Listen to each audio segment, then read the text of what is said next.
राधे राधे। कैसे हैं आप सब। आप सबको गणेश चतुर्थी की बहुत बहुत बधाई हो। आज इस वीडियो में हम गणेश चतुर्थी की व्रत कथा का श्रवण करेंगे। गणपति बप्पा मोरिया। एक बार महादेव जी पार्वती जी सहित नर्मदा के तट पर गए। वहां एक सुंदर स्थान पर पार्वती जी ने महादेव जी के साथ चौपड़ खेलने की इच्छा व्यक्त करी। तब शिव जी ने कहा, हमारी हार जीत का साक्षी कौन होगा। पार्वती ने तत्काल वहां की घास के तिनके बटोरकर एक पुतला बनाया और उसमें प्राण प्रतिष्ठा करके उससे कहा, बेटा हम चौपड़ खेलना चाहते हैं किंतु यहाँ हार जीत का साक्षी कोई नहीं है, अतः खेल के अंत में तुम हमारी हार जीत का साक्षी होकर बताना कि हम में से कौन जीता कौन हारा। खेल आरंभ हुआ। देव योग से तीनों बार पार्वती जी ही जीती। जब अंत में बालक से हार जीत का निर्णय कराया गया तो उसने महादेव जी को विजयी बताया।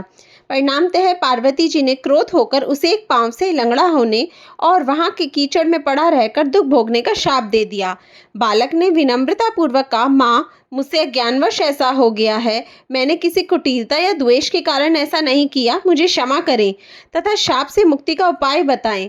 तब ममता रूपी माँ को उस पर दया आ गई और वह बोली, यहाँ नाग कन्याएं गणेश पूजन करने आएंगी, उनके उपदेश से तुम गणेश व्रत करके मुझे प्राप्त करोगे। इतना कहकर वह कैलाश पर्वत चली गई।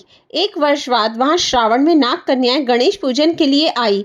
नाग कन्याओं ने गणेश व्रत करके उस बालक को भी व्रत की विधि बताई। तत्पश्चात बालक ने 12 दिन तक श्री गणेश जी का व्रत किया। तब गणेश जी ने उसे दर्शन देके कहा, मैं तुम्हारे व्रत से प्रसन्न हूँ, मनवांछित फल मांगो। बालक बोला, भगवान मेरे पांव में इतनी शक्ति दे दो कि मैं कैलाश पर्वत पर अपने माता पिता के पास पहुंच सकूं और वह मुझ पर प्रसन्न हो जाए। गणेश जी तथास्तु कहकर अंतर्धान हो गए। बालक भगवान शिव के चरणों में पहुंच गया। शिव जी ने उससे वहां तक पहुंचने के साधन के बारे में पूछा। तब बालक ने सारी कथा शिव जी को सुना दी। उधर उसी दिन से अप्रसन्न होकर पार्वती शिव जी से भी विमुख हो गई थी। तदोपरांत भगवान शंकर ने भी बालक की तरह 21 दिन पर्यंत श्री गणेश जी का व्रत किया, जिसके प्रभाव से पार्वती के मन में स्वयं महादेव जी से मिलने की इच्छा जागृत हुई।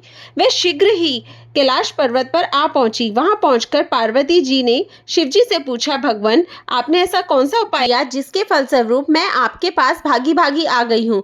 शिव जी ने गणेश व्रत का इतिहास उनसे कह दिया। तब पार्वती जी ने अपने पुत्र कार्तिकेय से मिलने की इच्छा से 21 दिन पर्यंत 21-21 की संख्या में दुर्वा पुष्प लड्डुओं से गणेश जी का पूजन किया। 21वें दिन कार्तिकेय स्वयं ही पार्वती जी से आ मिले। उन्होंने भी माँ के मुख से इस व्रत का महात्म्य सुन के व्रत किया। कार्तिकेय ने यही व्रत विश्वामित्र जी को बताया। विश्वामित्र ने व्रत करके गणेश जी से जन्म से मुक्त होकर ब्रह्म ऋषि होने का वर मांगा। गणेश जी ने उनकी मनोकामना पूर्ण करी। ऐसे हैं श्री गणेश जी जो सबकी मनोकामनाएं पूर्ण करते हैं। गणेश चतुर्थी व्रत कथा समाप्त हुई। गणपति बाप्पा मोरया। शिवजी पार्वती माता की जय।